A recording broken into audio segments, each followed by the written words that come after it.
అదే RTV app వార్తల్ని క్షణాల్లో చదివే అవకాశం ఉంటుంది. ఒక న్యూస్ పేపర్, ఒక టెలివిజన్ ఛానల్ మీ చేతుల్లో ఎప్పుడూ ఉంటాయి. కడియం కావ్యక్క గురించి మాట్లాడుకుందాం. మొదలు మన పార్లమెంట్ అభ్యర్థి, ఎంపీ అభ్యర్థి. తను ఏదో ఇప్పుడు కొత్తగా రాజకీయాల్లోకి వచ్చినాక సేవ చేయట్లేదు. తను ఇందాక చెప్పిండ్రు, నేను మొదట కలిసినప్పుడు కూడా తను నాతో మాట్లాడడం జరిగింది. కడియం ఫౌండేషన్ ద్వారా స్కూళ్ళల్లో, అట్లనే స్కూల్లో పిల్లలకు కావాల్సినవి, అట్లనే మరి గర్భిణీ స్త్రీలకు కావాల్సిన న్యూట్రిషన్ కిట్స్, మరి ఇంకా వేరేవన్నీ కూడా తను చేస్తుండ్రు. ఇది తను డాక్టర్ కూడా, వృత్తిరీత్యా తను ఒక డాక్టర్ కూడా. మరి తనని మన ఎంపీ అభ్యర్థిగా మనం ఎన్నుకుంటారు మీరంతా, తప్పకుండా నమ్మకం నాకుంది. తను కనుక మన ఎంపీ అభ్యర్థిగా, తను ఎంపీ అయినప్పుడు డాక్టర్గా కూడా మనకి ఇంకేమైనా అవసరాలు ఉంటే తను తప్పకుండా చూస్తుంది. మన పార్లమెంట్, మన కాన్స్టిట్యున్సీ నుంచి మెజారిటీ తీసుకొస్తే తప్పకుండా మీరందరూ అవసరం, మీ అందరి తరపున నేను కొట్లాడు, అక్క మెజారిటీ తెచ్చినాం, మరి మాకు ఎట్లా ఫండ్స్ ఇవ్వాలని చెప్పి అడిగే బాధ్యత నాది. మరి మెజారిటీ తీసుకొచ్చే బాధ్యత మటుకు మీ అందరిది. ఆ బాధ్యత మీరు తీసుకోండి. ఫండ్స్ తీసుకొచ్చే బాధ్యత అక్కని అడిగి నేను తీసుకుంటా. తీసుకొస్తారా? మరి తీసుకురా అండి, నేను కూడా ఫండ్స్ అడిగి తీసుకొస్తా.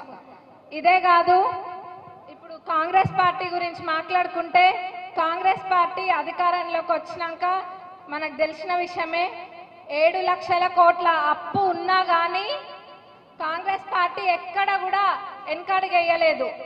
తుక్కుగూడలో మాట ఇచ్చినాము, 6 గ్యారంటీలను ప్రకటించినాము. మరి ఉత్తగా ఏదో ఇప్పుడు ఇబ్బందులు ఉన్నాయి కదా అని చెప్పి వెనక్కి పోతే అది ప్రజలకి మంచిది కాదు. ఎట్లనైనా సరే తప్పనిసరిగా మనం ఇబ్బందులు పడైనా సరే ప్రజలకి చెప్పిన పథకాలను ముందుకు తీసుకెళ్లాలన్న ఉద్దేశంతో ఇప్పటికే మనం చూసినట్టయితే ఎన్నో పథకాలు ఆల్రెడీ అమలు పరిచిండ్రు.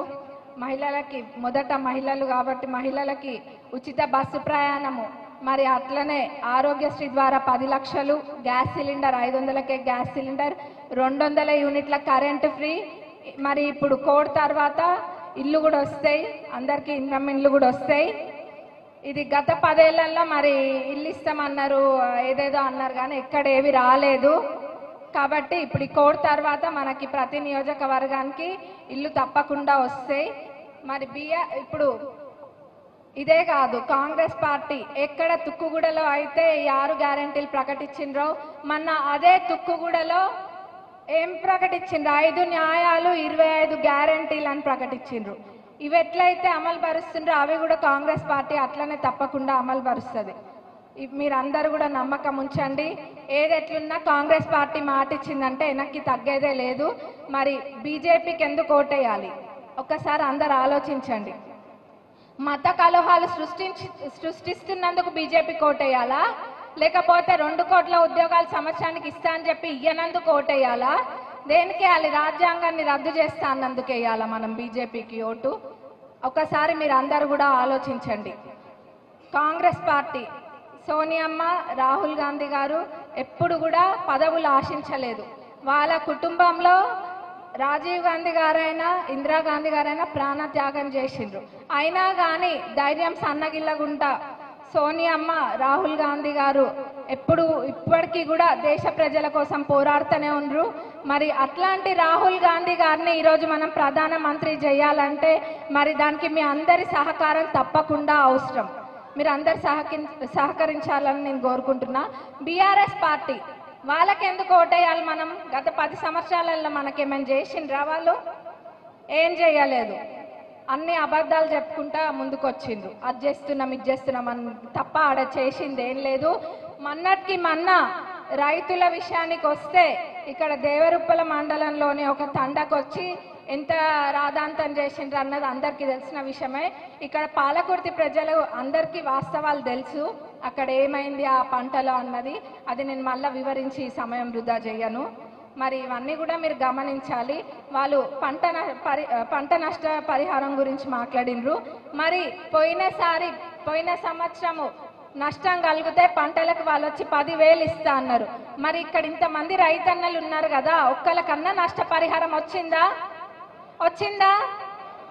మరి ఇప్పుడు వచ్చి చెప్తుండ్రు కాంగ్రెస్ వస్తే వర్షాలు లేవంటారు, కాంగ్రెస్ వస్తే ఇంకేదో లేదంటారు. మరి వాళ్ళకి అసలు పని చేస్తుందా చెయ్యట్లేదా అర్థం కావట్లేదు. ఎందుకంటే వర్షాలు ఇప్పుడు వచ్చినాయా అప్పుడు వచ్చినాయా? వాళ్ళు ఉన్నప్పుడు వచ్చినాయి. కాళేశ్వరం ప్రాజెక్టు వాళ్ళు మరి ఎట్లా కట్టిండ్రో అది అందరికీ తెలిసిందే. దాని ద్వారా నీళ్ళన్నీ కూడా వృధా చేసిండ్రు, సముద్రపాలు చేసిండ్రు. మరి ఇవన్నీ వాళ్ళు చేసి అది తప్పులన్నీ వాళ్ళు చేసి కాంగ్రెస్ పైన రుద్దడానికి మటుకు రెడీగా ఉన్నారు. మున్పెన్నడు బయటకు వెళ్ళలేదు, కానీ ఇప్పుడు మట్టుకు వెళ్తున్నారు అధికారం పోయినాక. ఇవన్నీ కూడా మీరు అందరూ గమనియాలి. మరి మన నియోజకవర్గాన్ని దగ్గరకు వస్తే నేను ఆనాడు చెప్పినా ఈరోజు చెప్తున్నా, పాలకుర్తి నియోజకవర్గాన్ని ఒక రోల్ మోడల్ లాగా చేయడమే నా లక్ష్యం అని. ఎందుకంటే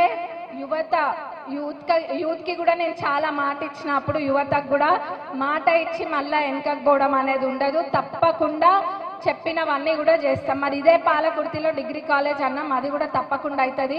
మరిన్ని వీడియోస్ కోసం ఛానల్ ని సబ్స్క్రైబ్ చేయండి, లేటెస్ట్ అప్డేట్స్ కోసం వాట్సాప్ ఛానల్ ని ఫాలో చేయండి, అండ్ లింక్ డిస్క్రిప్షన్ లో ఉంది.